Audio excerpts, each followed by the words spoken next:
What's up guys? Many of y'all don't know this, but I own a 2016 Focus ST. Recently we had ordered some lowering springs for the car. They finally arrived yesterday and I'm so excited to install these pups on the car, man. They're Eibach, the Pro Kit springs. And I just wanted to do a little reveal, show it to everybody who maybe wants to order these springs. They don't know what comes in the box. And later on, in a few days, I'm going to be doing an installation video. That way everybody, when they're installing them, they can know what tools to be used, what's the process like, and yeah, if they're interested, so they can go ahead and buy them. So here it goes, guys. Alright guys, so I just unclipped all the staples from the packaging. So I'm just going to go ahead and open this box. Make it easier for me to open this real quick.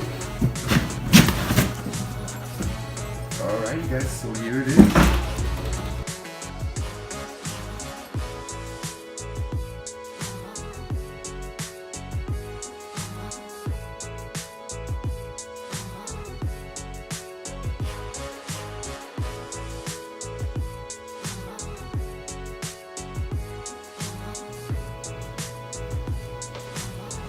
Alrighty guys, so like I said, this is just the unboxing of the springs. This is not the actual install. I will be posting the video of the installation in the next couple of days, so please stay tuned. If you want to see more videos on the Focus ST, on more installation parts, or even on my drone footage, just please like, subscribe to the channel, and we'll see you soon. Peace out.